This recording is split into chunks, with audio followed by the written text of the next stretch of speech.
Hello and welcome to the Bowling University studio from the International Bowling Campus in Arlington, Texas. I'm John Karabatsos and this is The Profit Break. We're glad you're here. Give us 15 minutes and you'll be well on your way to improving yourself and your profitability. You know, creating positive experiences and lasting memories for our guests is crucial to success in our industry. However, achieving this can sometimes be challenging and may lead to a frustrated guest. Identifying and addressing those pain points that get in the way of a positive experience is essential. But how can we effectively recognize and eliminate those obstacles that stand in the way of fulfilling our promise? Well, our guest today has some solid thoughts on just how we do that.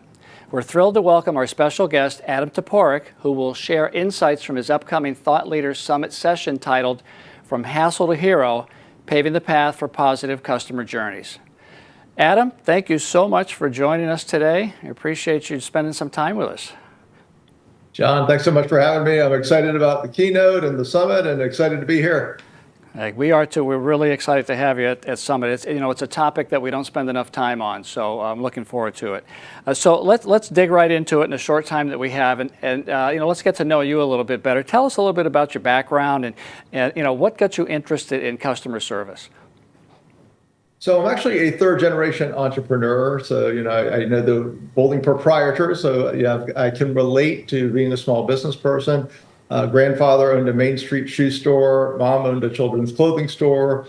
Father owned a wholesale music distributorship. And I just grew up in and around small business. And my father, he was sort of naturally what we would call customer centric. Before that was really even a term. He always taught me, I grew up in the warehouse, taught me the value of focusing on details and providing a good experience, even though we didn't really have the terms we use today and all that. So later on, I went into my own businesses and I started really focusing on the customer experience.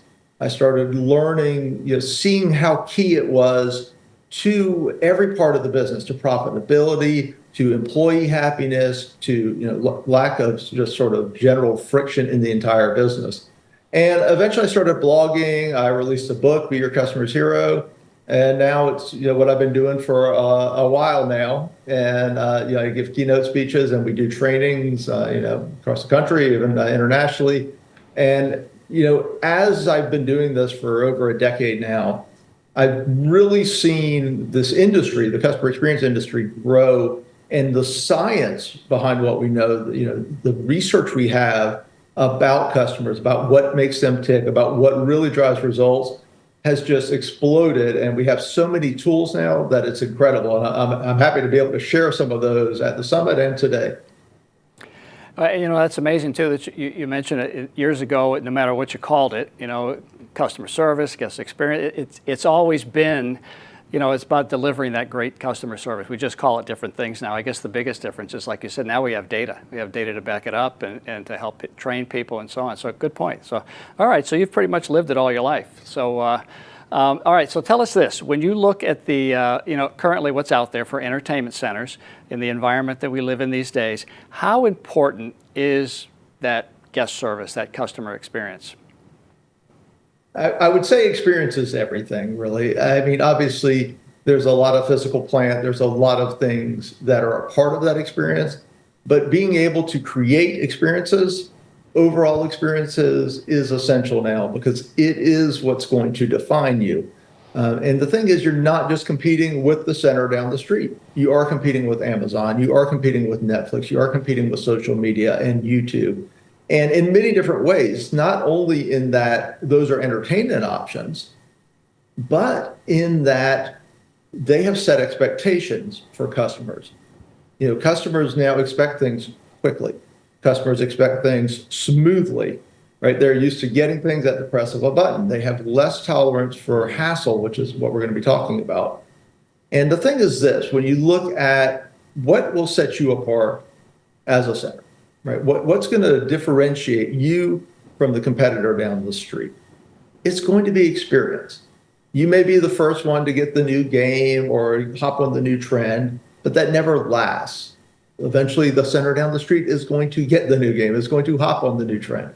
What lasts is experience. What lasts is when somebody comes to your center they have such an amazing time, such an emotional, happy time. It's friction free, right? Everything goes smoothly. And that, when they go to your competitor down the street, which is maybe closer to their house, maybe 10 or 15 minutes closer, and they go there and they don't have that. Mm-hmm. And their kids aren't, as happy when they leave, or they're not as happy when they leave. And now they drive 10 or 15 minutes further because the experience at your center was so good. That's how you can differentiate. That's how you can use the total experience to really, create your space in the marketplace and to create that customer loyalty. That is so key and so critical. Let's go back a little. You mentioned about the hassle part. So the title of your keynote is From Hero to Hassle, Paving the Path to Positive Customer Journeys. So why is it important to focus on the hassle part of it? Why is that important? So I mentioned that research earlier. And one of the things we've learned in the past decade is very simple. Emotion is experience. Emotion is the most important thing that dictates customer experience and that dictates whether somebody's going to be loyal, whether somebody's going to come back, whether someone's going to be, angry and, write something horrible on Facebook or Instagram or Yelp. And I would say, I don't know, some people in this industry say we're in the fun business or whatever. I would say you're in the emotion business. And pretty much every business that serves retail customers is today. And the hassle, really, that whole factor of the hassle-free experience, we essentially have positive and negative emotions, right? We're trying to prevent negative emotions. We don't want them to be angry. We don't want them to be frustrated. We don't want them to be any of those things. And we can't create that joy and that experience when we have the negative emotions. So that paving the path is we want to eliminate friction. We want to eliminate hassle. We want to take all of the frustration out of our experience first so that we can give them joy. We can give them the experience, that is the cap of their week, right? The best thing that's happened all week, the happiest moment they've had. They've had a hard work week, their kids have been in school, whatever it may be. We can only do that if we're not bothering them, right? We can only do that if we're not creating obstacles that frustrate them or that make the experience sort of, less than it should be, right? And so that's what the hassle factor is. And the other aspect of that is, we mentioned that modern customer, how expectations have changed. That is a huge factor in hassle and reducing hassle and reducing what you call friction or effort, is that they expect it now, right? Mm-hmm. They are just less tolerant of people wasting their time. That's actually one of our principles, that hassle is theft. Right? People feel like you are robbing them of your time. And here's the thing, I know everyone listening to this, if you are a small business owner or an entrepreneur, you know this more than anyone. Is there anything more frustrating than somebody wasting your time because you probably don't have much? So that's where we get into that, the hassle factor and why it's so important for centers. And I love that term, the way you use emotion in the business. I've never really thought of it that way. That tends to put it in a different perspective, at least for me. It's like, okay, I can see where you're going now. So you know what, as a proprietor, I may get it, okay? I might understand this. I may understand the emotional part of it, and I might understand the hassle part of it, but I've got a staff. I've got a lot of employees. Okay, how does the staff, how do my employees fit into the, how do they impact the hassle part of this experience?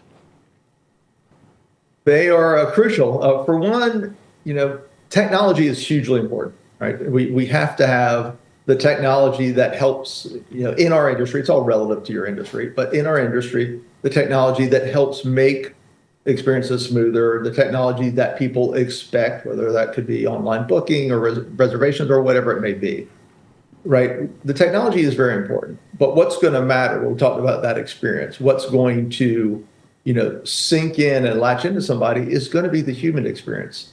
And the human experience is what they have, with their friends or their family or their leagues or whatever, whoever they may be there with. And it's the human faces of your organization. Mm-hmm. And that's going to be your employees. And here's one of the rules we're going to talk about. One of the principles is hassled employees equal hassled customers. So we want our employees, one of the keys to reducing hassle is making sure we actually reduce hassle in the employee experience. how hard do we make it for them to serve the customers? How hard do we make it for them to resolve issues in real time, right? So are we giving them the training? Or are we just, hey, you're new, this is great. Here, here's how you check people out. Here's what you do here. Thanks, have a good day, good luck, right? Are we giving them the tools? Are we giving them the training? Are we telling them what kind of experience we expect, what our culture is? Then there's processes. Are our processes more difficult than they need to be? Right? Do they have to get 6 different check marks? Are they empowered before they can, give a $5 refund, for example? There's a lot of things where we set up systems, and I did this. I've got a story I'll probably talk about, at the summit, where as a small business owner, I have a bachelor's in business, a master's in business, and I came from a time when it was very command and control. That's what you learned, was to command and control. And what I've learned, and what a lot of people have learned, is that employee empowerment is one of the most powerful tools in your toolbox.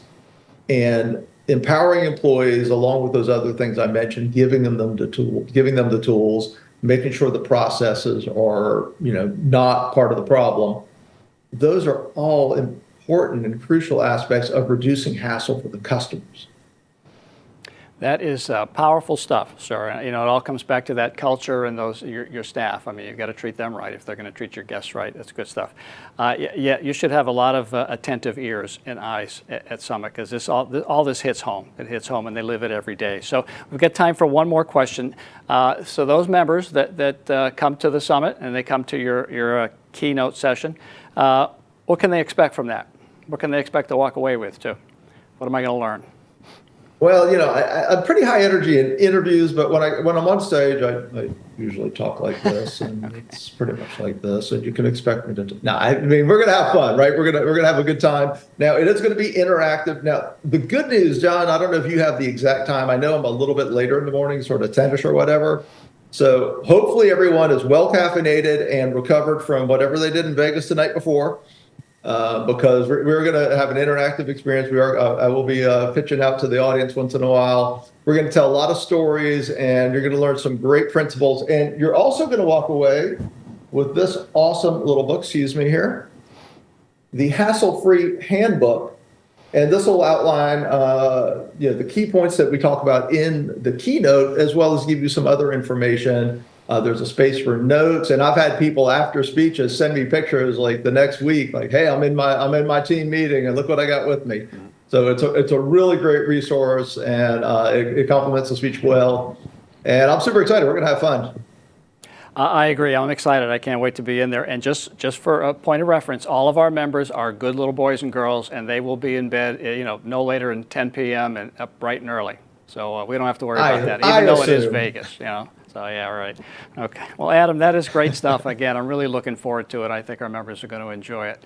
So thank you again. So if you'd like to learn more about improving your guest experience journey, make sure to mark your calendars now for Tuesday, January 21st, where Adam will be our Bowling Summit 2025 thought leader and present From Hassle to Hero, Paving the Path for Positive Customer Journeys. Every attendee will receive a copy of Adam's Hassle-Free Handbook, as he mentioned, to reinforce the concepts that he's going to talk about during the session. And if you're ready to start improving your profitability, you can reach us anytime at education@bpaa.com. As we wrap up another edition of the Profit Break, remember that when your focus is on growing people, people will grow your business. This episode, as well as all our previous Profit Break episodes, are available 24/7 for you and your team at bowlinguniversity.net. Plus, new episodes are available every month, so mark your calendar, watch your email, and join us on Facebook and hear about the latest episodes. Until then, I'm John Karabatsos, and do for one what you wish you could do for everyone. We'll see you next time.